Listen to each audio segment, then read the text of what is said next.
Excellence, Monsieur le Président de la République, bonjour et merci de nous recevoir pour cet entretien dans le cadre de la commémoration de l'accession du Togo à la souveraineté internationale. Voici 63 ans et j'ai le plaisir de co-diriger cet entretien avec vous, Charlotte Médéoué-Guézéré. Bonjour Monsieur le Président, merci de ce grand honneur que vous faites à la presse togolaise en cette date symbolique du 27 avril. C'est moi qui vous remercie. Je crois pouvoir dire que j'ai entendu les reproches qu'on me faisait sur l'absence d'entretien avec les médias du pays. J'avais l'habitude de faire un discours. J'ai décidé cette fois-ci de rompre avec cette tradition et peut-être avoir un échange un peu plus vivant. Je pense que New York TV a fait la fierté de notre pays cette année en diffusant les matchs de la Coupe du Monde. Et en tant que j'étais très fier à ce moment-là. Et c'est pour moi une forme de reconnaissance à ce beau succès et à cette belle réussite. Merci, Monsieur le Président. Vous venez d'assister à un imposant défilé militaire pour marquer la célébration du 27 avril. Et à l'occasion, nous avons vu des forces de défense et de sécurité afficher une hargne pour défendre la patrie contre l'ennemi. Ces forces qui sont d'ailleurs en première ligne pour contrer la menace djihadiste. Quelles sont les nouvelles du front, Monsieur le Président? À quoi exactement les Togolais doivent-ils s'attendre? Vous savez que j'ai souvent eu l'habitude de commencer mes discours en félicitant et en encourageant les forces de l'ordre. Parce que je sais que sans la paix et la sécurité, aucun pays ne peut se développer, en tout cas pas le nôtre. Je sais aussi que c'est un acquis qui est toujours précaire. Nous-mêmes, nous avons envoyé des militaires pour les opérations de maintien de la paix ailleurs. Nous savions ce qui se passait et ce qui se passe toujours dans la sous-région. Aujourd'hui, ce qui nous arrive est une forme d'agression par deux groupes, je crois. Un qui s'appelle l'État islamique au Grand Sahara et l'autre, le groupe de soutien à l'islam et aux musulmans. Deux organisations terroristes qui attaquent notre pays et avant notre pays ont attaqué des pays de la sous-région, dans le Sahel. Le Burkina. Cette attaque est une forme de guerre parce que vous connaissez le côté pacifique des Togolais. Ça a toujours été notre volonté de vivre en bonne intelligence avec nos voisins et d'accueillir avec beaucoup d'hospitalité et de gentillesse ceux qui viennent vers nous. Mais nous avons une obligation, c'est de défendre notre pays. Depuis cette attaque, nous avons payé un prix lourd, notamment les forces de défense et de sécurité, qui ont perdu à peu près une quarantaine d'hommes et, malheureusement, des victimes civiles qui viennent s'ajouter à peu près une centaine de victimes civiles dans notre pays. Donc, vous voyez que ce n'est pas exagéré de parler de guerre. Ce n'est pas une guerre continue, mais ce sont des attaques meurtrières, des destructions, des familles endeuillées. Donc, ce n'est pas parce que cela se fait de façon sporadique qu'il faut baisser la garde ou se laisser endormir. Je sais que quand on est dans la capitale et qu'on mène une vie normale, on a l'impression que ce sont des incidents isolés. Ce ne sont pas des incidents isolés. Parce que pour contrer ce genre d'attaque, c'est une vigilance de tous les instants. Vous pouvez rester 1 mois, 2 mois sans attaque et puis une attaque meurtrière survient. Deuxièmement, vous connaissez notre ambition pour l'intégration. Et ce qui se passe chez nos voisins du Nord, de l'Est, ou même un peu plus loin, nous impacte forcément. Nous avons des Togolais qui vivent là-bas. Nous commerçons avec ces pays-là. Donc, même s'il n'y avait pas eu des attaques au Togo, nous subirions un peu les conséquences de ces attaques. Face à cela, nous avons mis en place une stratégie sur 3 pieds. La première, naturellement, c'est de nous défendre par les armes, parce que nos hommes sont attaqués, nos hommes sont tués. Et nous avons lancé l'opération Kunjuare, qui a changé de posture. C'était une posture préventive d'abord, après défensive, et maintenant, de temps en temps, nous sommes aussi à l'offensive. Et ce n'est pas parce que nous ne faisons pas de communiqué que nous n'avons pas de succès. Nous avons des succès, mais il y a quelque chose d'indécent à célébrer la mort d'une personne parce que nous avons encore ces valeurs-là, le sens de l'humanité. Donc nous taisons cela. Deuxièmement, le CIPLEV. Donc, essayer de déradicaliser ou de prévenir la radicalisation des populations. Parce que ce sont des hommes, des jeunes qui sont utilisés pour mener ces attaques-là. Troisièmement, le plan d'urgence pour la résilience de ces populations. Nous avons été obligés, ce n'était pas une volonté, nous ne l'avons pas fait avec plaisir, de déplacer certaines populations pour mieux protéger la frontière. Vous connaissez la caractéristique de nos frontières qui sont souvent poreuses. Voilà. Donc on a déplacé des gens, il y a à peu près un peu moins de 12 000 qui ont été déplacés. Malheureusement, c'est ce qu'on appelle parfois des réfugiés intérieurs. Donc ces personnes qui ont été déplacées sont pour l'instant dans des familles et nous avons renforcé les infrastructures sanitaires, éducatives pour les mettre un peu à l'aise et apporter des vivres. Nous avons accueilli aussi des réfugiés étrangers dans notre pays. Et parmi les victimes dont j'ai parlé, la centaine, il y a pratiquement la moitié qui ne sont pas des Togolais, en quelque sorte. Et nous avons quelques Togolais qui sont à l'extérieur aussi. Donc, il y en a à peu près 2000. Donc, comme la période des examens approche, notre souci est que les élèves qui sont dans cette population puissent revenir et passer les examens pour que l'avenir ne soit pas perdu. Donc vous prenez des mesures spécifiques aussi pour rassurer ceux qui sont restés sur place. Nous les protégeons et nous devons nous satisfaire de la bonne entente qu'il y a avec les populations. Ce n'est pas un combat qui se mène seulement par les armes, mais on a besoin du soutien de la population. De ce côté-là, il y a une bonne entente. Mais si je dois compléter, c'est qu'il y a aussi des conséquences économiques. Donc nous avons dû renforcer les investissements en matière de sécurité. Nous l'avions déjà fait avec la loi de programmation militaire.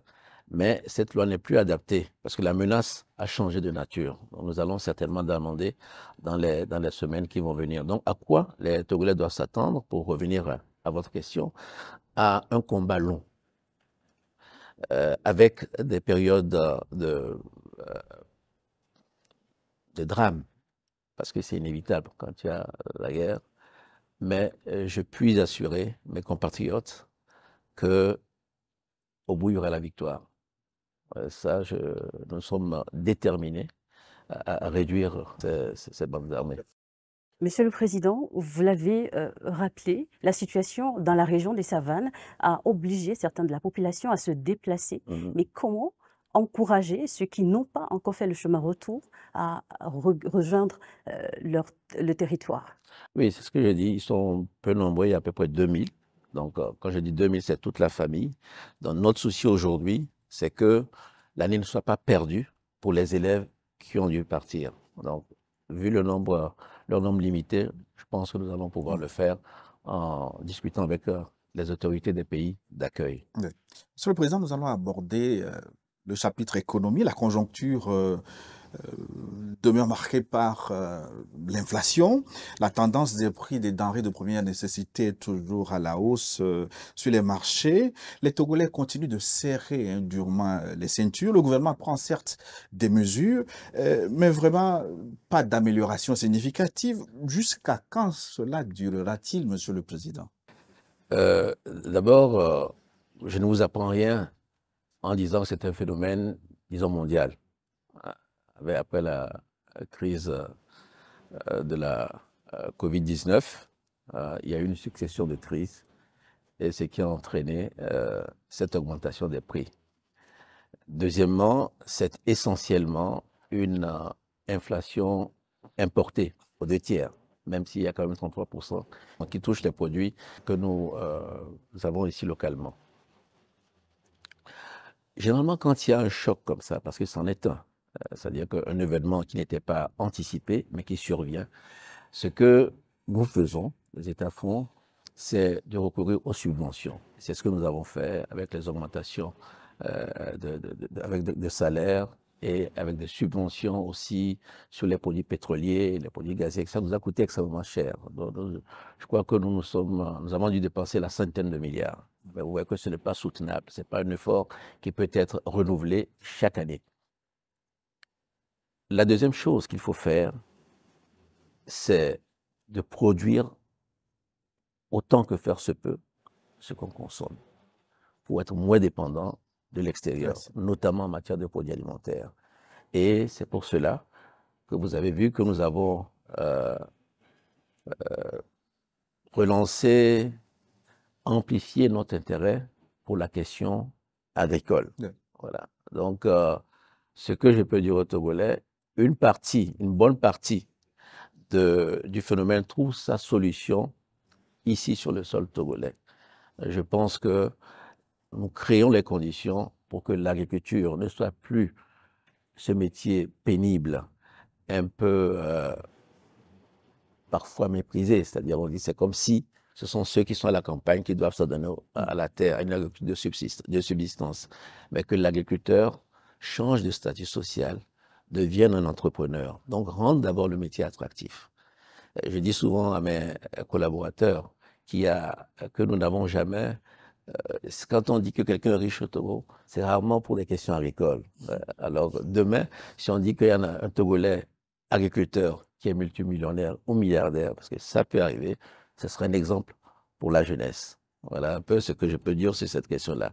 Vraiment, profitons de cette crise. Une crise, elle est toujours douloureuse, mais c'est aussi des opportunités. Et celle d'aujourd'hui, à mon sens, cette opportunité est plutôt agricole. On va revenir tout à l'heure sur la question de l'agriculture. Et parmi ces mesures d'atténuation de la vie chère, Monsieur le Président, certaines ne sont pas suivies d'effet. Par exemple, les 3 milliards de transferts monétaires directs pour l'achat des fournitures scolaires ou encore les 2,5 milliards de subventions pour l'acquisition de manuels d'écriture et de lecture. Voilà 2 mesures annoncées, mais apparemment non suivies d'effet. Oui, mais que s'est-il passé exactement, Monsieur le Président? Oh, merci. Bon, d'abord, relativisons.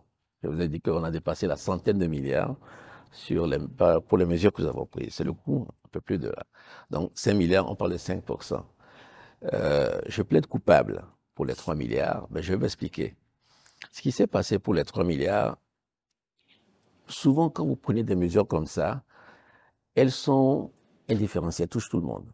Mais est-ce que tout le monde avait besoin de ces 3 milliards-là? En l'occurrence, c'était pour acheter des fournitures scolaires, notamment des cahiers. Et il y a eu un débat au sein du gouvernement, à qui donner, à qui ne pas donner. Puisque où on donne à tout le monde, où on donne. Donc nous sommes restés perdus dans cette espèce de débat. C'est pour ça que je dis que je plaide coupable. Mais j'ai vérifié avec le ministre des Finances, les fonds sont là. Et ils trouveront forcément un usage, si ce n'est pas maintenant, un peu plus tard. Donc la promesse, elle n'est pas encore réalisée, mais je peux vous assurer qu'elle n'est pas oubliée. Et cela m'amène à évoquer une autre question. C'est que vous prenez par exemple les subventions de produits pétroliers. Comment faire pour que les subventions aillent à ceux qui en ont réellement besoin? C'est un vrai débat. Parce que quand elles touchent tout le monde, quand tout le monde en profite, ça devient lourd. Et ceux qui en ont réellement besoin trouvent toujours que c'est insuffisant par rapport à leurs besoins. Et ceux qui n'en ont pas besoin n'ont pas l'impression que le gouvernement a fait quelque chose pour eux. Donc, nous sommes en train de réfléchir à cette solution. Pour les 2,5 milliards, c'est en cours de réalisation. Malheureusement, c'est les finances publiques, il a fallu lancer un appel d'offres, recruter 4 cabinets. Et donc, ces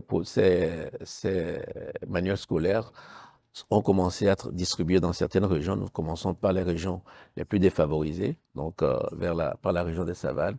Et donc, je peux vous assurer que ces manuels-là seront distribués. Il faut tirer la leçon pour que les prochaines fois, les élèves puissent avoir ces manuels un peu plus tôt. Voilà.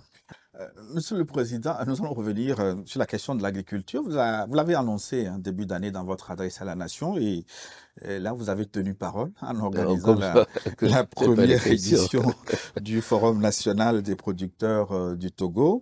Les FOPAT qui viennent de s'achever avec l'étape de la région de la COSA.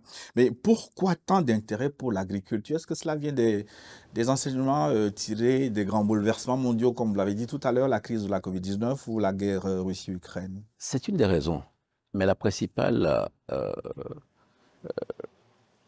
ce qui nous a vraiment décidé à le faire, c'est que nous nous sommes rendus compte que nos compatriotes ne tiraient pas suffisamment profit de notre agriculture. Et pourtant, nous avons beaucoup investi. Les partenaires nous ont soutenus dans ce domaine-là. Et quand nous avons décidé, vous savez, nous avons ce qu'on appelle la feuille de route, axe 1, l'axe 2, c'était la création d'emplois. Et cette création d'emplois est basée sur la transformation de nos produits. Tu vois, on appelait ça les forces de l'économie, les mines, en quelques-unes, et l'agriculture. Mais quand les investisseurs frappaient à la porte et que nous avons commencé à regarder, nous avons une production certes abondante, mais pour faire une industrie, il faut un flux continu. Vous ne pouvez pas dire j'installe une usine de transformation de tomates, elle va tourner au moment des récoltes et puis après elle va s'arrêter. Ce n'est pas possible. Donc, où sont les produits qui vont être envoyés des zones rurales vers la ville où nous allons créer des emplois? Donc, c'est comme ça que nous sommes dit, pour augmenter de façon significative cette production agricole, il fallait prendre certaines mesures. Mais il ne faut pas, c'était surtout, c'est une approche, c'est une méthode. C'est de dire que bon, ce ne sont pas les partenaires financiers qui doivent décider de notre politique agricole ou de nos filières. Ce n'est pas le gouvernement seul dans son coin, mais c'est avec le producteur. Le producteur doit être au centre. Parce que nous avons tenté des expériences avec les agriculteurs. Vous savez, il y a eu quelques expériences assez douloureuses qui ont pris des produits, les paysans étaient livrés à eux-mêmes. Donc, nous essayons de corriger tous ces défauts-là en mettant parce que nous avons besoin du producteur. Nous avons le grand projet de l'agropole de Kara, où nous invitons des investisseurs privés aussi. Donc, vous avez vu que certains ont annoncé déjà des investissements dans cette zone-là. Donc, essentiellement, c'est pour que nous ayons une chaîne de valeur beaucoup plus longue. C'est que non pas exporter nos produits comme le soja, mais les transformer pour que les emplois restent dans notre pays. Mais deuxièmement, c'est vraiment ce que j'ai appelé un peu avec un peu la souveraineté alimentaire, pour montrer que nous devons produire ce que nous consommons dans notre pays. Ce que nous aimons, nous devons l'avoir à disposition dans notre pays. Mais pour cela, il faut que les agriculteurs aient des revenus, amélioration de leur niveau de vie, de leurs conditions de vie, et qu'ils deviennent aussi des consommateurs. Voilà. Qu'il n'y ait pas toujours ce mouvement que nous voyons d'exode rural, les gens quittent la campagne vers pour la ville. Voilà. Donc c'est plutôt les raisons qui ont entraîné ce regain d'intérêt pour l'agriculture. Nous allons rester sur le secteur de l'agriculture, Monsieur le Président. Beaucoup d'ambition et d'action en perspective, mais un péril récurrent continue de mettre en danger le travail des agriculteurs, c'est la transhumance. Y a-t-il, Monsieur le Président, une solution aux dévastations de cultures et aux conflits entre bouviers et paysans?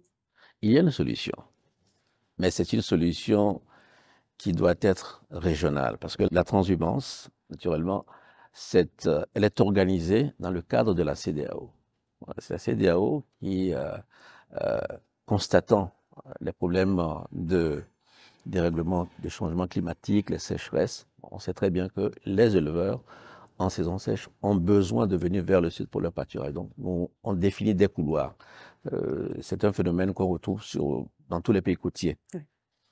Mais ces derniers temps, vous avez vu qu'il y a beaucoup d'affrontements entre les éleveurs et les producteurs. C'est un phénomène qu'on rencontre dans beaucoup de pays. Donc la solution transitoire que nous trouvons, c'est de faire ce qu'on appelle On a parlé des ZAP, des parcs en quelque sorte. Des parcs, parce que pourquoi les gens font la transhumance? Pour 3 raisons essentiellement. 1, le pâturage. Deuxièmement, l'eau. Et troisièmement, les problèmes de maladie du bétail. C'est-à-dire que quand un bétail s'installe sur une zone, après, les animaux contaminent cette zone-là. Donc, il faut des vétérinaires pour les soigner, etc. Donc, dans ces parcs-là qui sont grands, c'est l'expérience que nous voulons tenter dans notre pays. Les transhumants, quand ils viendront, seront conduits dans ces grands parcs et ils auront le pâturage. Donc, ça aussi, ça va offrir de la main-d'œuvre à certains de nos concitoyens. On fera des retenues d'eau pour que le bétail puisse s'abreuver. Si nous arrivons à faire cela, je pense que ce problème de transhumance va être réduit. Parce qu'aujourd'hui, la transhumance, malheureusement, entraîne des affrontements, parfois source de criminalité. Et donc, nous ne pouvons pas, et ça, vraiment, ça perturbe la quiétude des populations, sans parler des destructions de récoltes. Alors, au-delà de ces questions techniques, ça fait 63 ans que nous accédons à la souveraineté internationale. Quel est le cap que vous fixez? Où allons-nous, Monsieur le Président? Donc, c'est ma conception du pouvoir n'est pas un guide qui fixe un cap. C'est plutôt une aventure collective. Et c'est pour ça que, vous vous souvenez, nous avons fait le PND en 2018. Programme national de développement. Voilà. Et après, on parlait de feuille de route. Ça se demande, c'est quoi PND? Pourquoi la feuille? Voilà. C'est parce que quand nous avons fait le PND, d'abord, l'avons élaboré, pendant la campagne, les messages que nous avons reçus n'étaient pas tout à fait alignés à ce qui était dans le PND. Donc, c'est l'ajustement du PND qui a donné la feuille de route. Et comme nous sommes un peu tenus par le calendrier politique, nous avons mis ça dans la période 2025. Qu'est-ce que nous avons entraîné nos populations? Il y a certains besoins qui doivent être satisfaits. Nos populations, nous l'avons bien entendu, tous ceux qui ont participé à la campagne. Donc c'est pour ça que nous avons dit, fixons nos caps, disons que quand je vis au Togo, je dois avoir la satisfaction de certains besoins. L'eau, l'électricité, la santé, l'éducation et la fibre Internet, quoi, comme on dit. Donc ça, des besoins sociaux, pour que on ne dise pas que depuis 63, ne disent pas que mes grands-parents n'avaient pas eu d'eau, mes parents n'en ont pas eu, je n'en aurai pas. Il faut quand même y avoir un sens du progrès. Donc ça, c'est un peu, c'est ce que nous avons senti comme. Deuxièmement, la question de l'emploi. Oui, les jeunes diplômés sans emploi, c'est vrai que on le dit, nous nous plaignons comme ça, mais c'est pas, l'État ne crée pas des emplois. L'État crée des conditions pour qu'il y ait des investissements qui eux-mêmes vont générer des emplois. Donc, ces emplois-là, nous devons faire attention à ce qu'ils ne soient pas précaires. Parce que ça aussi, on voit des jeunes qui viennent en ville et qui sont essentiellement dans l'informel et qui vivent au jour le jour. Il faut sortir de cette réalité-là. Et c'est possible de le faire. L'informel n'arrange personne. Si on dit, comme je disais tout à l'heure, gouverner, c'est aussi servir. Pour servir quelqu'un, il faut connaître cette personne-là. C'est pour ça que nous lançons le grand projet, que nous appelons offrir une identité à chaque personne. C'est quand on voit Kodjo, on sait que Kodjo est marié ou célibataire, orphelin ou pas, élève ou pas. Voilà les revenus à peu près qu'il a et voilà à quoi il a droit en termes d'efforts de solidarité, assurance maladie, allocation. Pourquoi je parlais tout à l'heure de cette façon un peu large de distribuer les subventions qui pèsent sur le budget de l'État, mais qui celui qui a vraiment besoin de ces subventions n'est pas satisfait parce qu'il n'a pas suffisamment, et celui qui n'en a pas besoin se dit, bon, on me donne, je prends, mais je n'en ai pas forcément besoin. Donc, c'est ce que nous voulons faire en créant le registre social, en connaissant mieux notre population. Et je profite pour dire à la population que c'est vrai, nous avons eu le recensement général, nous aurons le recensement électoral. Il y aura un troisième pour offrir une carte biométrique à chaque Togolais pour que nous puissions vraiment être efficaces dans notre politique de protection sociale. Monsieur le Président, vous avez évoqué la jeunesse. Oui. Permettez que j'évoque les femmes. Oui. Dans l'espace UEMOA, le Togo est plutôt bon élève en matière de promotion du genre. Est-ce que le gouvernement compte faire davantage? Oui, nous comptons faire davantage parce que quand moi je vois les programmes, les projets qui sont initiés, je suis surpris, mais les hommes me pardonneront, par l'engagement des femmes. Elles y croient et en fait, ce sont elles qui font le succès de certains projets. Bon, la plupart des projets qui sont liés au développement de la base, aux secteurs sociaux, les femmes sont engagées, elles sont dynamiques. Je les encouragerais à peut-être sauter le pas, à faire un peu plus, à s'engager un peu plus dans les affaires de la cité, pour ne pas dire de la politique.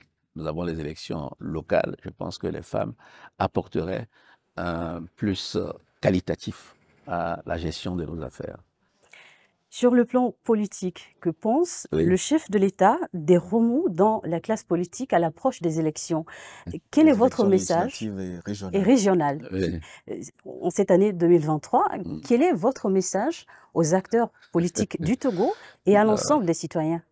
Bon, je pense qu'il fut un temps, élection était synonyme d'inquiétude dans notre pays. Dieu merci, nous avons fait des progrès. Nous avons eu pas mal d'élections, on a fait plusieurs élections apaisées.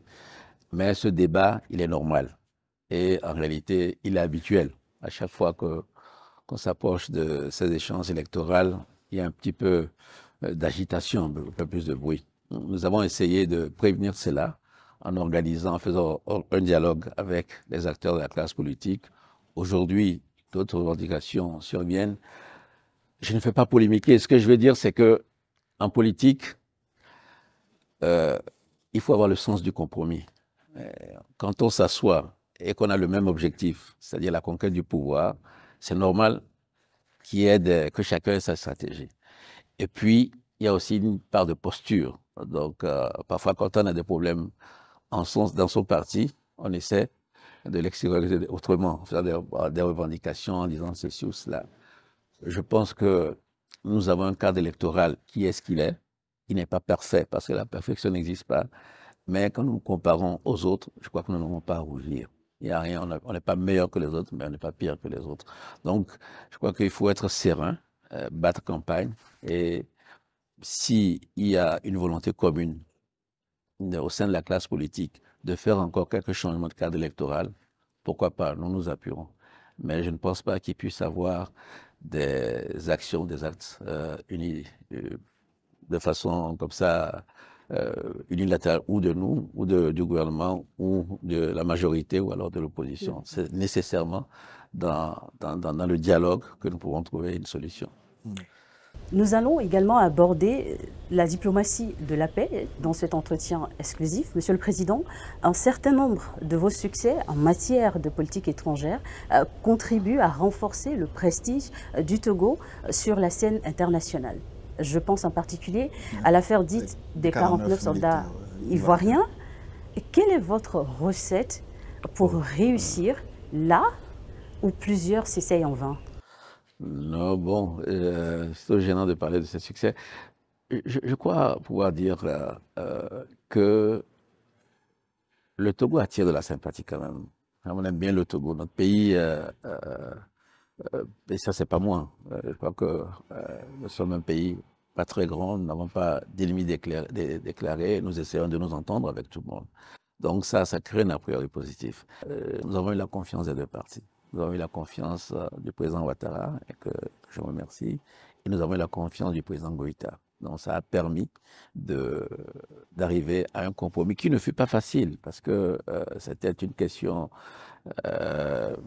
assez difficile, assez douloureuse. Vous savez, quand il n'y a pas de confiance entre deux parties, c'est difficile de trouver un compromis, parce qu'on prête toujours des arrière-pensées à l'autre. Donc, le rôle que nous avons eu, et nous avons aussi été, pardon, c'est pas le Togo, c'est moi seul, le Togo seul qui l'a fait. Nous avons quand même, parce que ça a duré quoi, quelques mois quand même cette affaire, hein, depuis le mois de juillet jusqu'à la libération. Nous avons d'autres aussi, des petites mains ont aidé. Et nous n'avons pas voulu avoir un rôle exclusif, même s'il a été déterminant. Donc j'associerai toutes ces mains à ce succès-là. Je ne voudrais pas en dire plus. Voilà. Le succès est salué à Bamako, aussi bien à Bamako qu'à Abidjan. Une dernière question, Monsieur le Président. Avant le Mali, vous avez fait le choix de diversifier les partenaires extérieurs du Togo, la Chine, le Japon, la Russie, la France, les États-Unis, le Commonwealth. Oui. Bref, mais pourquoi avoir fait ce choix stratégique du multilatéralisme? Est-ce que c'est payant pour le Togo? Je crois que c'est payant. Je crois que c'est payant. Il y a d'abord, nous, vous voyez, notre pays, nous sommes un pays à dimension plutôt modeste. Nous sommes travailleurs et nous accueillons tout le monde. Et quand les gens viennent au Togo, ils se sentent bien. Mais en même temps, nous n'avons pas, nous ne sommes pas un grand pays minier, etc. Donc, ce que nous voulons, et nous le cherchons partout et nous le prenons là où nous le trouvons. Que ce soit avec la France, les Anglais, nous diversifions. Parce que nous savons que par le travail, par la créativité, nous allons pouvoir trouver des solutions. Et que si nous avons un problème ici au Togo, je pense que quelque part dans le monde, quelqu'un a eu le problème à trouver une solution. Nous faisons, vous avez parlé des grands pays, mais nous faisons aussi avec certains pays africains, de la sous-région même, nous regardons les bonnes pratiques, nous faisons des benchmarks et nous essayons de. Donc c'est un peu cette, je dirais pas, ouais, c'est un peu cette philosophie qui guide mon action. Et puis le souci d'être indépendant, de ne pas être perçu comme étant irrémédiablement lié à quelqu'un, le suivant. Non. Ce qui compte, c'est l'intérêt des Togolais. Et donc, et si cet intérêt des Togolais commande certains choix, même difficiles, nous donnons priorité aux intérêts des Togolais. C'est pour ça que nous le faisons.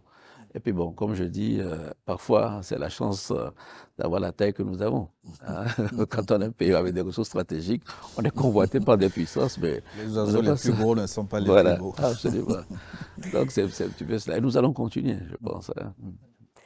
Excellence, Monsieur le Président de la République, nous arrivons au terme de cet entretien. Merci. Merci de votre beaucoup. aimable disponibilité. Merci aussi à vous pour ce premier entretien et je renouvelle une fois mes félicitations à New World TV et à toute son équipe. Et puis, je voudrais souhaiter une très bonne fête de l'indépendance à tous nos compatriotes. Vous savez, pour moi, l'indépendance, c'est une fierté. La fierté d'être Togolais. Bon, l'entretien se termine sur des propos plutôt de jeu pour nous. C'est de reconnaissance pour ceux qui ont pu se battre pour que nous ayons cette indépendance-là. Mais c'est aussi un moment, c'est pour ça que sur certaines questions, il y a eu des manquements, je l'ai reconnu. C'est aussi un moment où faire le bilan et essayer de se dire qu'on va aller dans le sens du progrès, on va améliorer les choses. Parce que la vie n'est pas facile, les gens se serrent des ceintures, mais c'est par le fort, le travail que nous allons pouvoir nous en sortir. Et puis, toujours une pensée pour ceux qui sont en difficulté, soit par la maladie, le deuil. Une pensée pour eux, une prière pour eux. Et nous confier tous à Dieu le Tout-Puissant. Merci beaucoup. Bonne fête. Merci. Excellence, Bonne Monsieur le fête à Président vous de la aussi. République. Merci, Monsieur le Président.